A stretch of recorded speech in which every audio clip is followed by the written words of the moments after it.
Buenas noches. En una hora creo que cierra la muestra. Eh, Siempre es un poco fuerte desmontarla.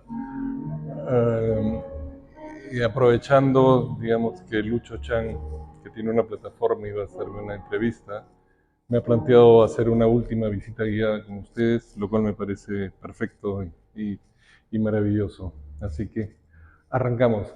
Cualquier pregunta, duda, consulta, crítica que quieran introducir mientras voy conversando, aprovechemos que somos pocos para poder generar algún tipo de conversación más allá de lo que yo voy diciendo, ¿no? Eh, Primero, hay un artista invitado que es Mariano Susunaga, que es un músico, y es una relación en realidad que hemos trabajado hace mucho tiempo juntos. Dejamos de trabajar por un montón de tiempo y ahora lo he invitado tanto para participar acá en esta muestra como en la propuesta que tengo en la Bienal de Venecia en el Pabellón de Perú.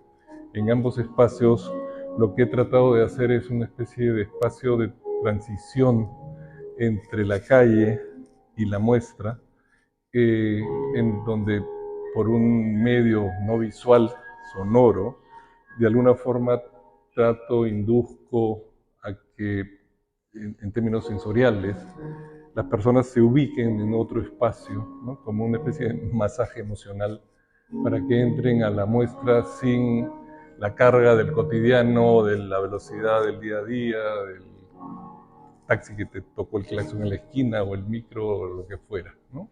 Es un poco inducir a un estado emocional distinto para desde ahí vincularte con la muestra de una forma menos abrupta, apurada, etcétera, etcétera. La primera pieza que tenemos acá es la única que no es un fotograma a ciencia cierta, es un accidente. Todo mi trabajo está envuelto de alguna forma en términos de procedimientos, en términos de una apertura a que una cantidad de situaciones vayan involucrándose en el proceso y vayan siendo parte de lo que termina configurando una pieza. En este caso particular es un accidente puro y duro. ¿Qué cosa es esto? Sí es papel fotográfico, sí es fotosensible, sí está revelado para que no se vaya al negro, para que no se oscurezca, ¿no es cierto? Está procesado. Pero eso que ven ahí es sencillamente la huella de una baldeada de mi estudio, en donde un chico, Chemo, chico que trabajaba en el centro de la imagen en esa época, muy entusiasta, no baldeó, pero que parecía piscina la oficina, y en una esquinita había una caja de papel con este metraje que quedaba ¿no? en el rollo, metido en su bolsa. Y cuando yo llegué un par de horas después, la caja había absorbido el agua, ¿no? Y estaba, no sé, pues 30, 40 centímetros marcada y manchada. Le dije de todo al pobre Chemo en ese momento, cosa que yo no suelo ser así de violento. Y 4 años después, con el cierre del centro, traslado todas mis cosas a mi estudio. Y en ese tránsito, de repente me reencuentro con esta caja y recuerdo un poco todo. Y en la caja ya no se veía esta absorción, ¿no? Y la caja toda, digamos, con el cartón todo húmedo y flojo, sino se veía una línea dibujada, como si fuera un fragmento así, ¿no? Y me pareció precioso el dibujo, entonces pensé, quizá dentro haya pasado algo parecido. Me fui al laboratorio, abrí y vi más o menos esa figura. Para abrirla estaba todo el papel mojado, o sea, se había secado, húmedo, entonces hubo que romperlo, desprenderlo para poderlo abrir, ¿no? Pero es parte finalmente de la estética de la pieza. Y lo procesé, y de a pocos, o sea, eso ha sido con 4 años de diferencia. Esto fue más o menos hace 5 meses, 2 meses antes de comenzar la exposición acá. Me fue seduciendo y convenciendo del valor, digamos, de que este accidente contaba cosas. curiosamente, todo este periodo de tiempo he estado pensando en cómo trabajar los desiertos con el fotograma. Y de repente surge un accidente que me pone en la cara un poco esto que imaginaba, pero que no llegaba a tener ningún tipo de trabajo concreto. Finalmente lo fijo, pero estuvo subfijada hasta cuando comenzó la exposición. Esto era blanco, blanco, blanco. Entonces, el primer mes se ha ido, de alguna forma, ha seguido su proceso de oxidación, se ha ido cargando un poquito, y hace 2 semanas o 3 semanas decidimos desmontarla un domingo, me la llevé, la refijé para congelar el proceso y que no se siga oscureciendo y que hubiera una relación más equitativa entre, digamos, la parte inferior de la línea y la superior, ¿no? Y este equilibrio me gustó y he detenido de alguna forma el proceso en este momento. El día de la inauguración, unos días antes, llamo a Chemo a preguntarle si se acordaba de este suceso. Él creo que pensó que iba por otro lado mi discurso, y finalmente lo que le dije era gracias, y ahora compartimos la autoría, porque finalmente ¿quién es el autor? Yo que tenía mi papel ahí o el que me la empapó, ¿no? O yo que después de ese objeto deduzco y rescato la pieza, ¿no? Entonces finalmente somos los dos, y es una forma de arrancar con todo lo de abajo que tiene que ver con procesos experimentales, que tiene que ver con extender la posibilidad de lo fotográfico hasta sus límites y en trabajar casi en algo que yo denomino de alguna forma antiprocesos. Lo que la norma te dice, haz lo contrario, y algo va a surgir en esa tensión al filo, digamos, del margen de la posibilidad del medio, ¿no? ¿Quería alguien preguntar, decir algo? Si no, vamos bajando. Lo que sea. ¿No? ¿Nadie, nadie, nadie? Anímense. Vamos.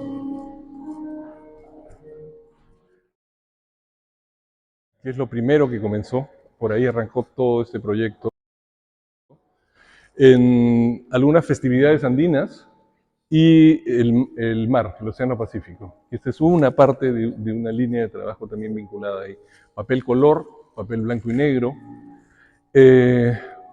Todo esto arranca en realidad hace casi ya 11 años, cuando una ONG, Wildlife Conservation Society, me invita a tener una experiencia en una reserva natural en el sureste del Perú, en la Amazonía, en una reserva que se llama Baguaja-Soneni, que queda en la zona de Tambopata.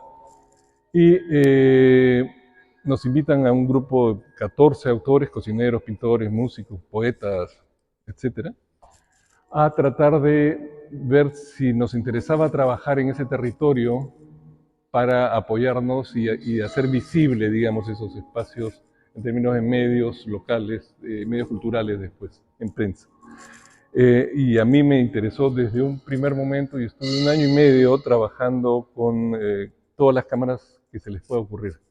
Cámaras digitales modernas, full frame, formato medio, 4x5, o sea, ¿no? 10x12, 20x25, o sea, las cámaras de placas inmensas.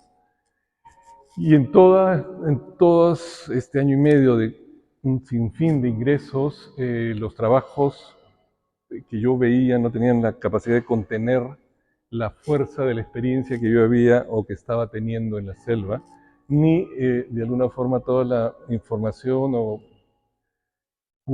de la cultura ceja, que es la cultura aborigen de la zona, que yo comenzaba a entender o a tratar parcialmente de hacer mía. Después de 2 años tomo conciencia de alguna forma que cualquier aparato óptico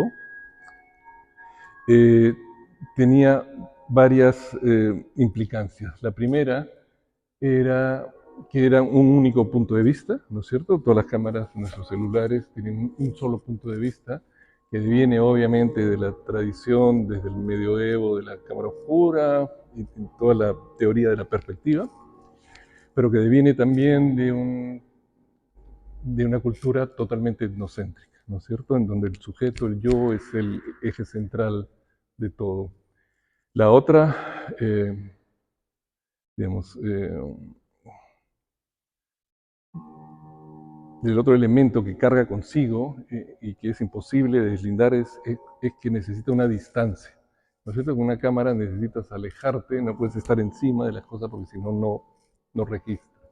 ¿No? Entonces tiene punto de vista único, tiene distancia y tiene una temporalidad específica que suele ser rapidísima, ¿no? Un 125 de segundo, márgenes más, menos. Y, y esto genera un punto de vista vertical y distante con lo que suele fotografiar. Hay formas de usar la cámara también de otra forma, pero digamos en términos genéricos.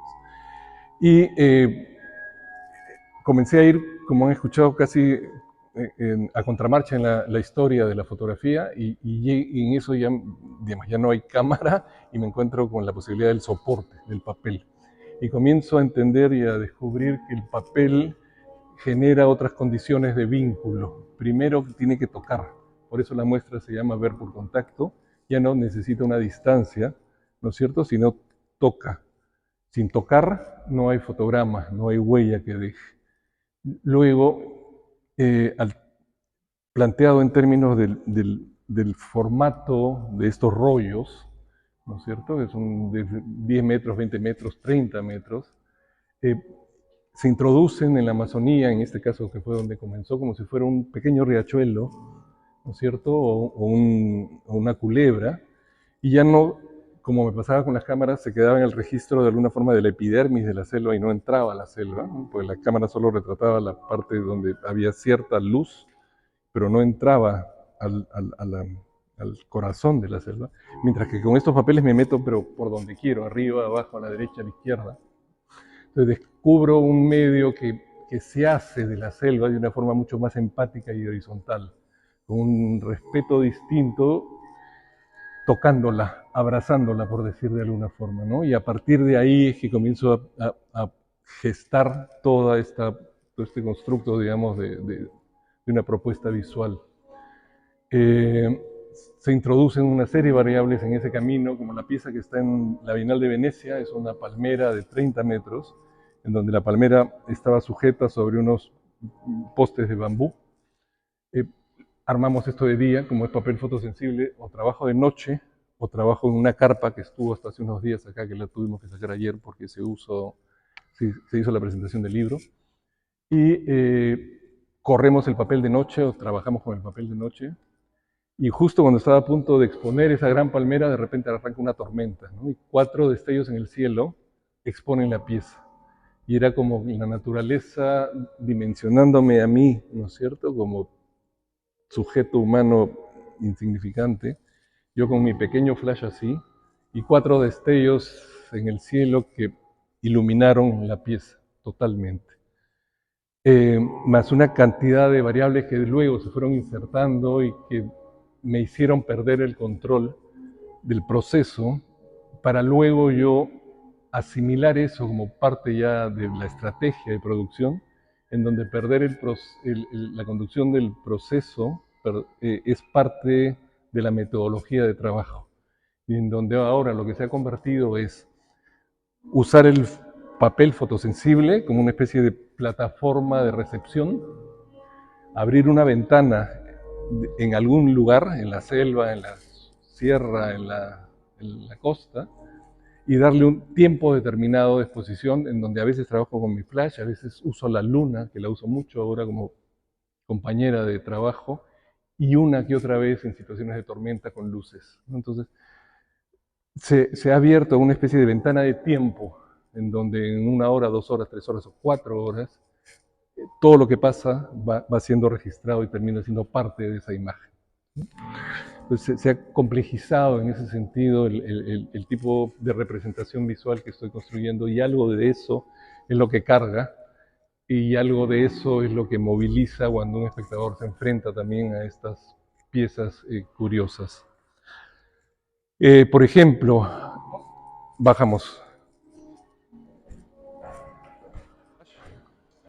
Y por eso, digamos, la imagen tan figurativa. Ves la huella de la hoja, hay una luz directa que está dejando su sombra, ¿no es cierto? Y es casi el calco del trabajo, es casi la expansión de lo que Talbot decía, ¿no es cierto? La naturaleza se dibuja a sí misma, con la diferencia de la dimensión. Otra categoría que introduce la dimensión, que para mí es importantísima, es esta idea de punto de vista único que tiene la cámara del registro, la óptica.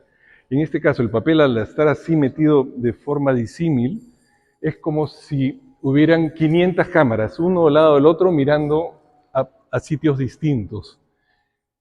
Y por más que sea un documento, ¿no es cierto?, es la impronta de lo que tienes afuera sobre el papel. Esta imagen no existe en la forma que está el papel distribuido, y finalmente es este registro que termina siendo condensado sobre un gran soporte, pero tal como lo vemos no existe en la realidad, ¿no es cierto? Esta planta puede estar a la espalda de allá, esto puede estar acá, son fragmentos que van generando un nuevo paisaje, ¿sí? Es una ficción que deviene de una imagen totalmente documento. Y acá se genera otra tensión que también es interesante. Hay el desplazamiento de la autoría, ¿no es cierto?, del autor monolítico a casi volverse alguien que genera las condiciones para que la imagen se construya. La dirige parcialmente e invita a la propia naturaleza o a una serie de actores a que intervengan y sean parte de la imagen final. Por ejemplo, la imagen que tenemos acá atrás afuera, que si la tocan parece casi piel, parece cartón, habla bastante, ahorita les cuento, de este nivel de proceso experimental, ¿sí? Y en donde cada situación y cada pieza tiene una identidad distinta, ¿sí?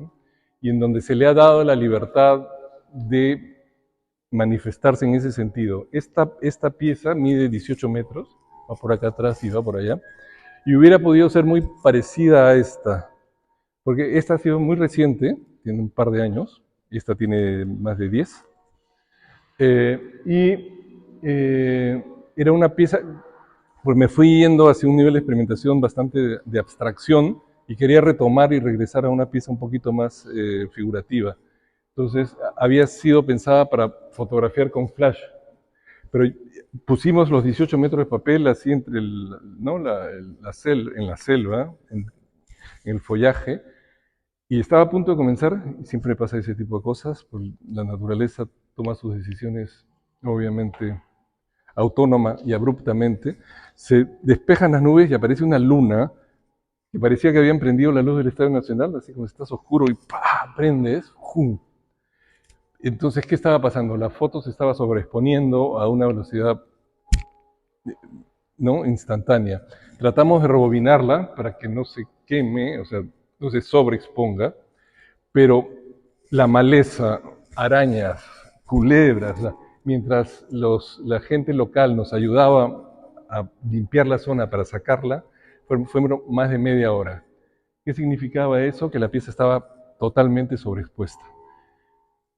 Regresando a Lima, ¿qué hacemos con este objeto, con este papel que ya tiene una particularidad y un pequeño periodo de vida, ¿no es cierto? Decidí intervenirla de forma distinta. Primero, obviamente, subrevelar, para que no se fuera negro. Entonces, en vez de los 2 minutos o 3 minutos, tiene 15 segundos, una sumergida y una sacada. Y por eso esta pátina, digamos, de esta naturaleza, en donde se llega a ver en algunas zonas el equivalente de la naturaleza, pero en otras no. Y hice lo mismo con el fijado. ¿Para qué? Para que siguiera, que es algo que trabajo mucho, ganando un elemento cromático distinto, pero en este caso no solo quería que pase de este color a estos tonos, sino quería, enrollándola en sí misma y poniéndola, ¿no?, un rollito así, intuía, pensaba, deducía que la luz que entraba por arriba iba a ser mayor que el tercio superior que los 2 tercios inferiores, sencillamente porque estaba enrollada. ¿Qué me iba a generar esto en el tiempo? Que se iba a seguir oxidando. Iba a generar un paisaje, en este caso, ¿no es cierto?, exclusivamente químico, independientemente del paisaje selvático, al paisaje químico que genera el subrevelado y el subfijado. Bueno, el subfijado me generaba esto. Entonces ya se comienzan a generar como 3 capas de sentido, que cada una de ellas va configurando su propia naturaleza y su propia imagen. Y le quise añadir un cuarto elemento, en este caso, que fue al dejarla en el patio, ha estado 1 año y 2 meses, madurando, casi como si fuera vino, y lo que quería es que se llene de hongos, que la naturaleza recupere la pieza y los hongos comiencen a comerse el papel. Al año y 2 meses, en donde ya había una cantidad importante de hongos, decidí parar el proceso. Si se acercan, ven hasta la forma y la estructura del hongo, y terminar de fijarla y terminar de... Bueno, le di un baño de selenio, que es un baño para estabilizar la copia a largo plazo y tratar de convertirla en vintage, digamos, en copia de archivo, ¿no? Entonces, esta pieza tiene esta amalgama de identidades de sobreexpuesta, subrevelada, subfijada, año y 2 meses, donde ha seguido, digamos, el haluro de plata oxidándose, los hongos que la toman y comienzan a hacerse suya, y después el posterior intento de cierre de este proceso con el fijado y el selenio. Lo que tenemos como resultado es esto. Son imágenes que van complejizando y que van generando capas o paisajes disímiles, químicos y físicos, ¿no? ¿Quiere preguntar a alguien algo? ¿Sí? Ahí escuché algo. Leo sus mentes. Bueno, vamos a ir saltando hacia algunas piezas. Esta de acá arriba, ¿sí? En todas estas situaciones o espacios donde trabajo, en todos, comienzo siempre desarrollando talleres antes de trabajar en cualquier comunidad o en cualquier territorio. Voy, me presento y les ofrezco un taller de fotografía, y las comunidades o los pequeños pueblos, o sea, deciden a quién les doy esos talleres. Casi siempre son a niños, ¿sí? Luego de realizar esos talleres es que decido si sigo desarrollando piezas ahí o me retiro. Si el vínculo establecido entre yo, mi grupo y la comunidad es sólido, trabajo ahí. Si siento que no es sólido, sencillamente tomo distancia y me retiro y me voy a trabajar a otro lado, ¿no? Es una especie de pasaporte de trabajo, casi que necesito sentir que lo tengo para trabajar. Esta pieza de arriba es hecha en El Pozón, en Colombia, en Cartagena, con un grupo de chicos marginales, de un colegio realmente marginal. Y lo que hicimos con una ONG es desarrollar talleres casi por medio año, talleres de foto, de video, de danza, de máscaras, teatro. Y al final de este periodo de tiempo, estando con los chicos en clase, les planteo para hacer una pieza conjunta. Entonces les pregunto qué es lo que han sentido, qué han ganado en esta experiencia de estos 6 meses, en este conjunto de talleres. Y lo que surge claramente y unitariamente es la idea de que ahora ellos pueden escoger, que antes se sentían parte de una dinámica, digamos, de pobreza, y que solo podían casi seguir lo que los padres y los padres de los padres habían venido haciendo. Y comienzan a sentir que tienen opciones distintas. Y estas opciones distintas les llevan a ellos a pensar en que vuelan cada uno en su propia dirección. Y esta pieza de alguna forma trata de reflejar esa sensación, esa idea conjunta del grupo, de la libertad que han comenzado a sentir con respecto al uso de medios diversos, artísticos, no necesariamente para hacer arte, pero sí para resolver conflictos cotidianos con estrategias totalmente distintas, ¿no? Y esta es una pieza que trata de representar un poco la experiencia, en este caso, de un taller con chicos de entre 12 y 15 años en Colombia. ¿Alguien quiere decir algo? Anímense. Aprovechen que estoy aquí. Sí. La que quieras. Me parece muy bien. quería saber, eso es ¿cómo es eso? ¿Qué es eso? O sea, sé que es una planta, ¿no? Es un árbol, Es un árbol, es un ¿cierto? árbol, Pero sí. está volteado. A ver, ese es un árbol, digamos, una de las grandes, de los grandes problemas en la Amazonía, ¿no es cierto? Además de la minería ilegal, la deforestación. Y la deforestación no solo en el sentido de, digamos, de los árboles que utilizan eh, en términos de la venta de madera, sino de los flujos de carreteras que abren para llegar ahí y derribando todo lo que hay en el camino, ¿no es cierto? Esto de alguna forma tiene que ver con esa idea de un árbol de cabeza, ¿no es cierto? Que conversa con la pieza de Venecia, en donde las raíces están hacia arriba. En Venecia es más claro, digamos, el mensaje. Es una palmera que tiene la copa abajo, avanza como 15 centímetros. No sé si han visto la foto en forma ondulante. O sea, ves casi solo el tronco, como si fuera un riachuelo, como si fuera una autopista. Sube 5 metros y regresa otros 14. Y tiene las raíces hacia arriba, como hablando de que los nutrientes en la tierra ya se acabaron y que necesitamos alimentarnos de otros lugares porque acá ya no hay casi comida, ¿no es cierto? Comida para la naturaleza.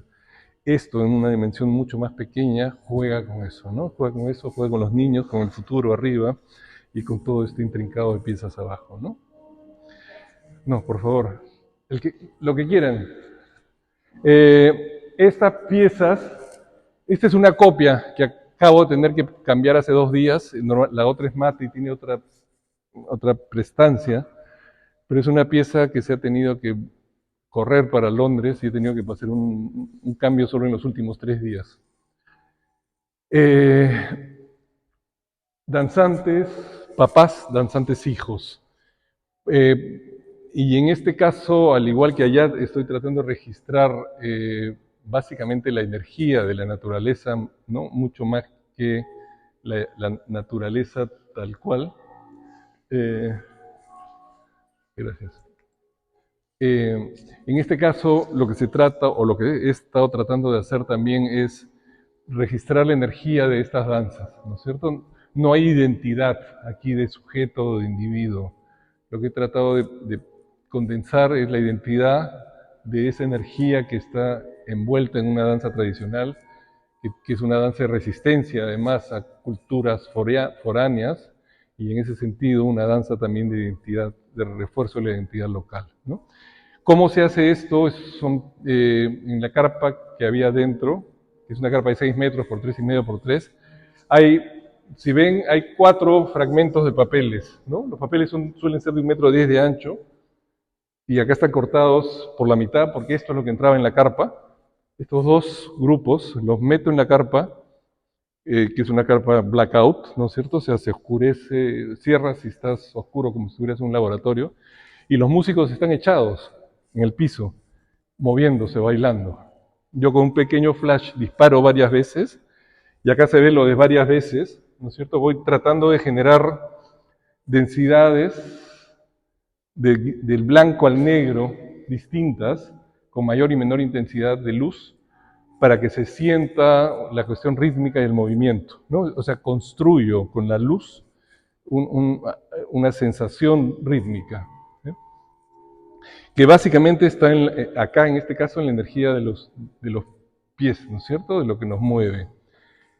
Se revela todo esto, o sea, se hace esta primera parte, se hace esta segunda parte, se procesa químicamente las 4 y queda, en realidad, como si todo el fotograma fuera así, ¿no es cierto?, blanco y negro.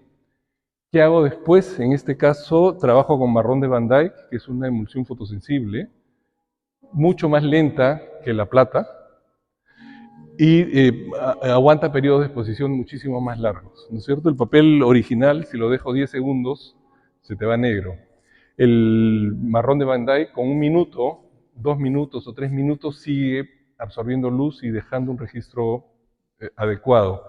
Y lo que hago es ponerle la ropa encima, acá ven, si se acercan, el textil, ¿no? hasta la huella del tejido, ¿sí?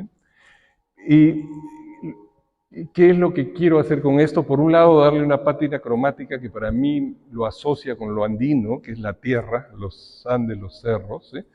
Pero también me ayuda a reforzar la sensación rítmica.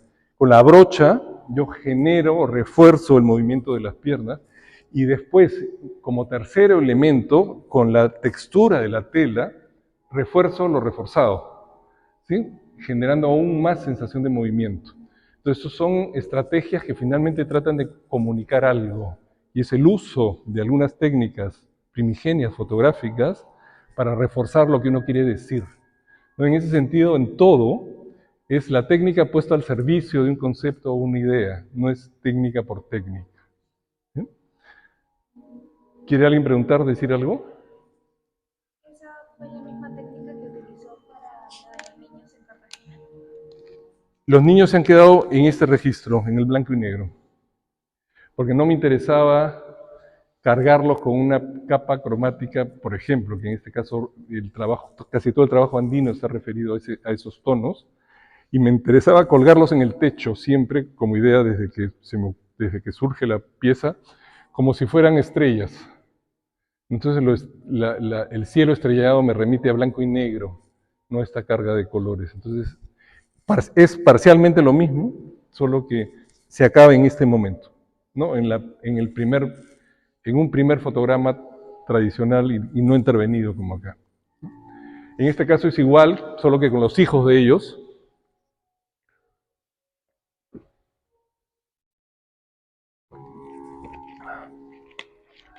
Y en el caso de allá, hay distintas formas de llegar con el papel blanco y negro a cargarlo con capas cromáticas diversas, ¿no es cierto?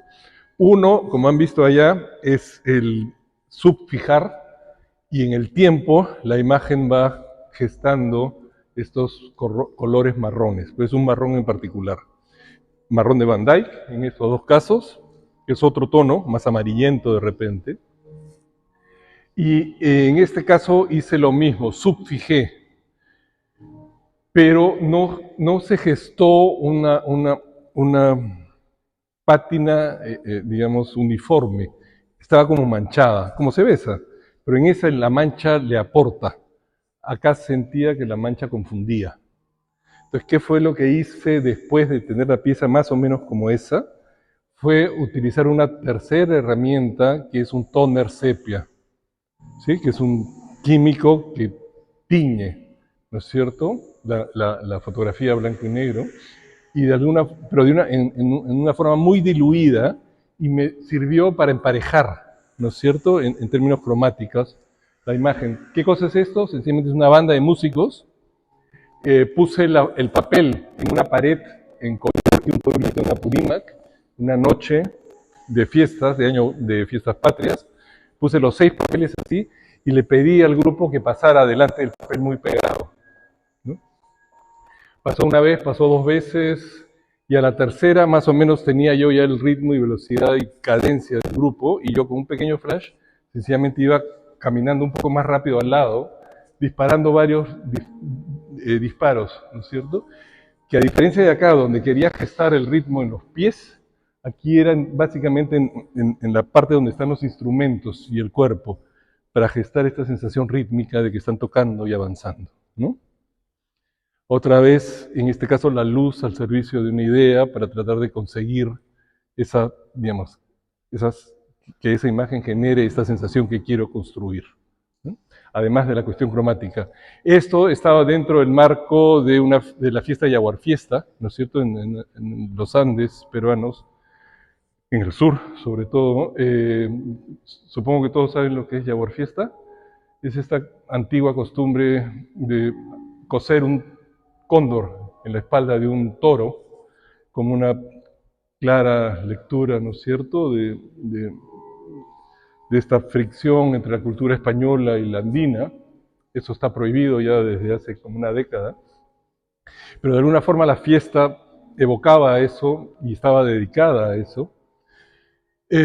Entonces, atrás de esta imagen está esa representación. El toro está fotografiado en Coyhaique, en el mismo pueblo.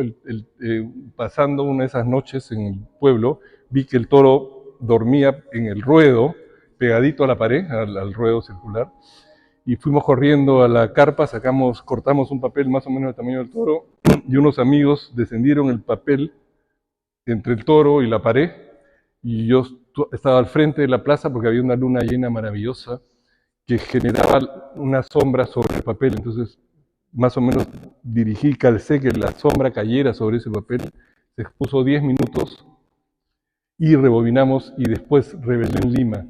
Otra vez, en este caso fue una exposición de la luz, de la luna impuesta, digamos, por la luna y sorpresa, ¿no? En este caso sí era la única forma que teníamos de iluminar a ese toro, porque nadie se iba a meter al ruedo con el toro ahí, ¿no? O sea, o nadie de mis amigos y yo. Llegamos a Lima y me quedaba claro también que la foto estaba marcadamente sobreexpuesta, pero era la única forma de retratar. Entonces corté un trocito y vi, y a los 2 o 3 segundos se iba negro. Entonces, esa foto sí está sumergida así, un segundo y sacada. Y después sí fijada, para que no se pierda, porque si no se pierde. Y vamos a ver el baño, esto que parece el sudor casi del toro, tiene que ver sencillamente con que está muy mal fijada y muy mal revelada.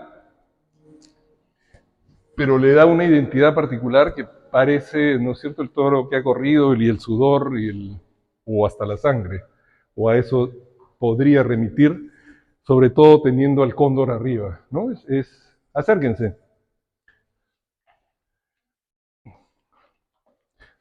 O sea, ese toro estaba en este pueblo, en Coyurqui, en Abancay, estaba dormido. Y levantamos el papel y el toro seguía durmiendo. Y el cóndor, sí, nunca encontré un cóndor ahí. El cóndor no tiene tanta magia en términos de construcción como el toro. El cóndor está disecado. Yo estudié en el colegio Humboldt y fui a pedirle al colegio que me prestaran el cóndor para terminar mi foto, de alguna forma. Pero igual me encanta, finalmente son representaciones y que comienzan a construir, ¿no?, ciertos significados, y esos significados se asocian a esto y generan una dinámica ya disímil de lecturas. Y así se conjuga de alguna forma esta pieza, como muchas de las piezas que son casi escultóricas, ¿no? En términos de que uno tiene que recorrerlas, ¿no? Y el cuerpo es parte de la propuesta, ¿no? El moverse.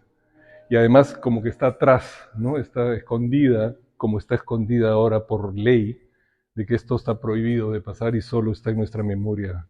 Y ves esto, pero no puedes ver esto, y si ves esto, casi no puedes ver esto, salvo en unas diagonales, ¿no? ¿Quieren preguntar algo? ¿Sí? ¿No? Esta es casi como una estrella que flota. Son fotos de la basura en el mar. Son bolsas de basura en el mar. Es papel color.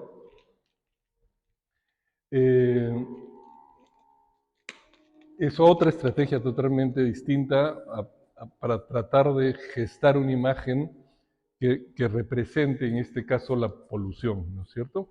Desde una perspectiva, digamos, cromáticamente que puede ser hermosa, por la saturación de los colores, pero que nos está hablando de algo tóxico finalmente, casi como el tono de estos colores, ¿no? ¿Cómo se construye esto? ¿Alguien tiene idea? Esto es más difícil que se les ocurra, ¿no? No es tan complejo. Otra vez, mi carpa, la carpa en la orilla, digamos, con agua abajo, con mi familia, con mi esposa y mis 2 hijos, vamos a una playa y recogemos basura por 1 hora, y después extiendo el papel en el piso y tiro todas las bolsas de basura encima, en esta carpa que es blackout, o sea que no entra luz. Saco algunos elementos como zapatitos o CDs que sean figurativos y que uno vaya a reconocerlos, y queda esta amalgama de bolsas ¿no? y yuyos y cosas más orgánicos y disímiles, y con un pequeño flash disparo. Después, en el proceso color, para variar, no respeto para nada ni la temperatura ni el tiempo. No solo eso, sino con una luz roja que en verdad no debería usarse en el proceso color, voy viendo cuando el tono y la forma me parece seductor, interesante, y corto ahí el proceso, ¿no? Y es así que se consiguen estas imágenes curiosas y particulares y que finalmente comienzan a tener una cantidad de formas que a mí me remiten desde la pintura rupestre hasta una ventana de lecturas muy particulares, ¿no? Pero tratan de hablar un poco de lo que estamos haciendo finalmente con el planeta, ¿no? Al igual que con la Amazonía. Acá al frente tenemos a los habitantes de estas zonas, ¿no es cierto? Los peces. Eh, Acá hay un cianotipo y lo otro es más foto blanco y negro tradicional. Esta es mucho más abstracta, pero es mucho más abstracta porque sencillamente al pescado lo sobo contra el papel, la grasa del pescado impregna el papel, entonces después en el proceso químico genera estas lecturas menos claras o menos capacidad de dejar la huella exacta. Ya es más ligero este proceso, solo se lo pasé por acá para generar una sensación de profundidad y de que avanza para allá. Pero son peces comprados, ¿no? En este caso en Cerro Azul, mi carpa, el papel, y construyo este ritmo, ¿no? Que asemeja a una invención de que los peces están nadando, ¿no es cierto?, en un espacio igual que esta línea. Y en este caso, digamos, esa es una de varias, en donde la idea es, a diferencia de estas, ¿no es cierto?, que en algunas se ven un poco, regresarle la identidad, así como le he puesto la ropa a los danzantes, ¿no? Los he vestido, aquí es las escamas de los peces. Entonces está el baño de cenotipo, cortas las escamas y se las pones. Después de un primer fotograma, lo sacas a exponer, lo vuelves a meter al laboratorio, le sacas las escamas y vuelves a procesar químicamente para este proceso particular, ¿no? Entonces, todos son formas distintas, exclusivamente fotográficas, ¿no es cierto?, de generar imágenes y ir construyendo como planos y cada vez más complejos que apuntan, insisto, siempre a una idea primaria y que trata de construir sentido, ¿no?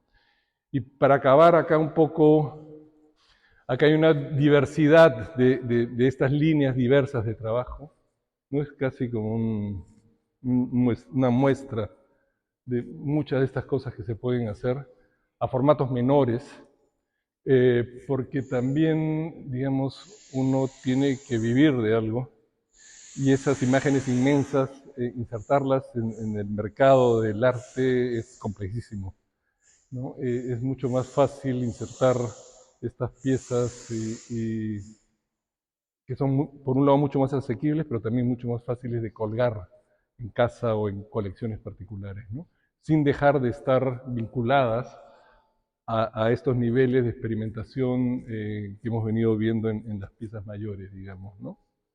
Y esta de acá es una serie que tengo llevan como 98 fotografías de la gente vinculada a la construcción del universo visual latinoamericano.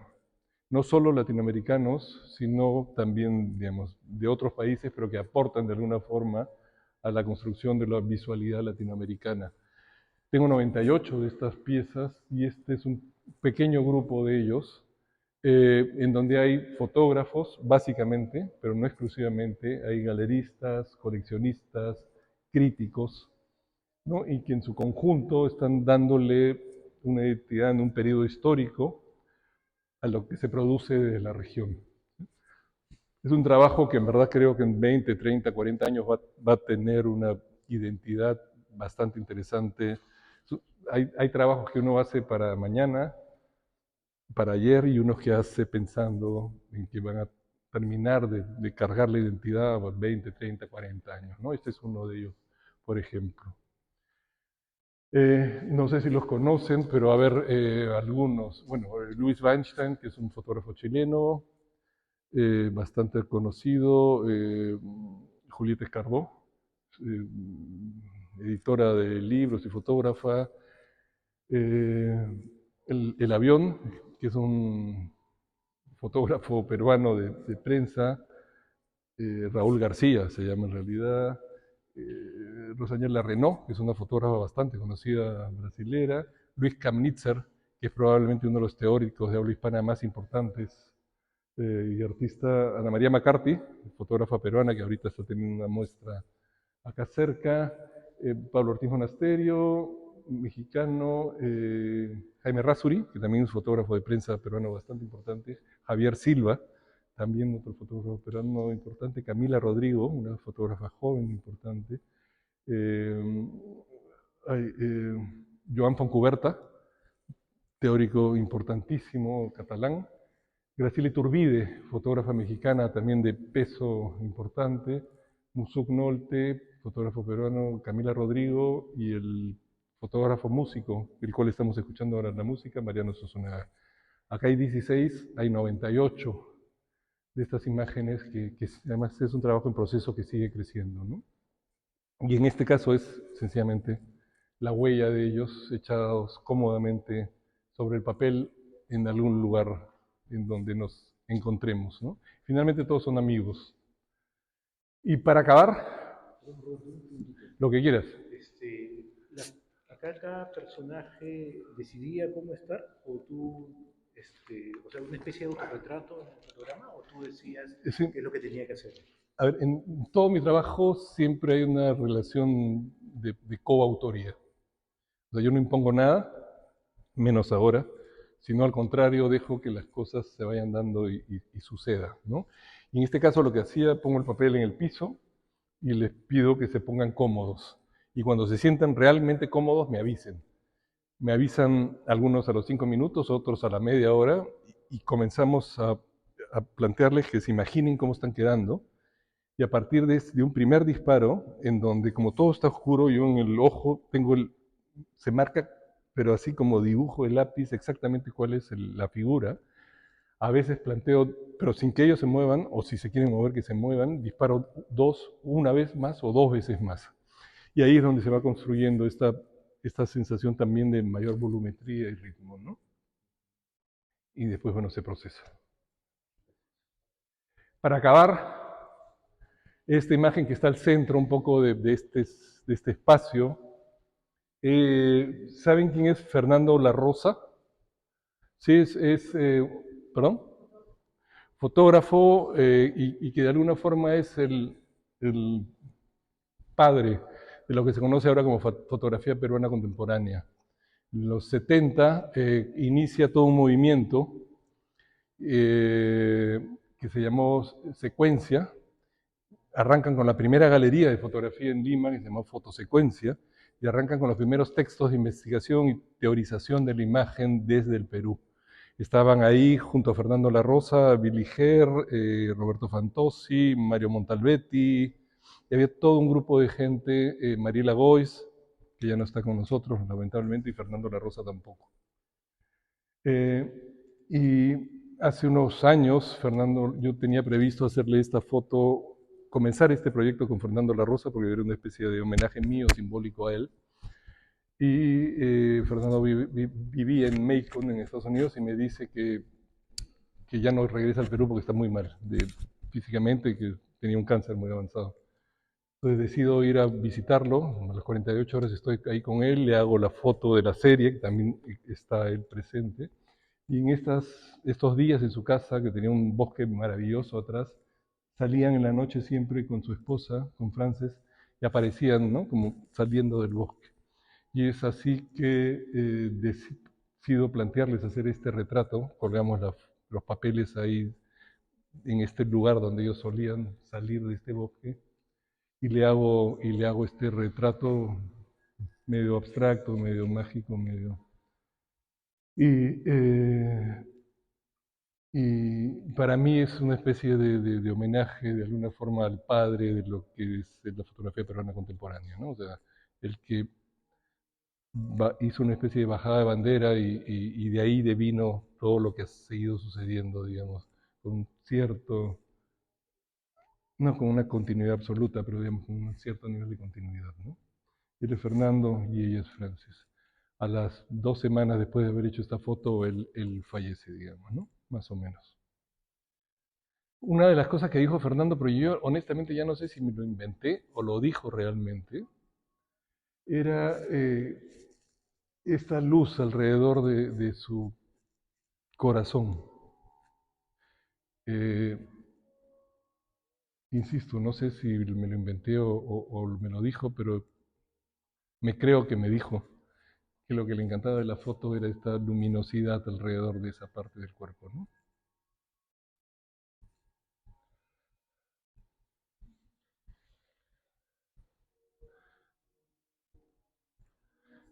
Y ahí Mariano nos sigue acompañando con la música.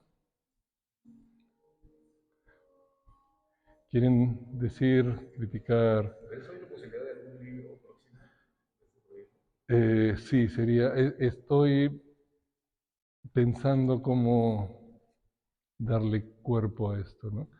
Sería, a veces me he imaginado armar una pieza con cada uno de estos originales y hacer un libro como de, casi como si fuera una cama, con estas hojas inmensas, ¿no es cierto? ¿Ah? Pero sí, un libro también creo que tiene la identidad para hacer algo bien interesante, ¿no? Sí. ¿Y la pieza que está acá arriba? La pieza que está ahí arriba es mi familia. Daniela, que está ahí, mi esposa, y mis 2 hijos. Y todo este sector de alguna forma tiene que ver con mi tribu, entre comillas, ¿no es cierto? Los vinculados a la construcción de imagen en la región. Y finalmente este es mi tribu familiar que termina extendiéndose aquí en una tribu regional, ¿no? Es Daniela, Gaia, Luca y Roberto. Desde donde suelo construir o sostenerme para construir todo esto que está colgado y puesto aquí, ¿no? Igualito, en el piso nos echamos todos. ¿Quién disparó? Y mi asistente le pedí que disparara. Y es más, se equivocó. Y en vez de disparar hacia nosotros, disparó al techo. Y yo dije, pucha, dije otra palabra en verdad, ¿no? Se jo esto, pero al final quedó muy bien. Me encanta la foto. Y fue la última foto que colgamos. Desde que comencé a colgar yo tenía este espacio, esa pared como metida en una cabeza que había que aprovecharlo, más aún teniendo la foto en el ingreso, ¿no es cierto? Esta gran imagen.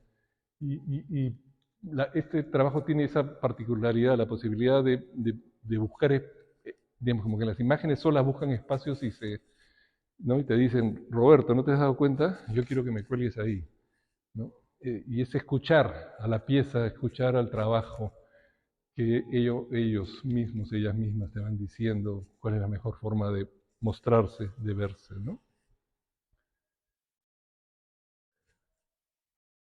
Ha sido una, así, visita guiada acelerada, pero creo que igual ha sido, o sea, gracias, porque en verdad cerrar la muestra además así me deja a mí más tranquilo y contento que haberla cerrado sin la visita y sin el taladro.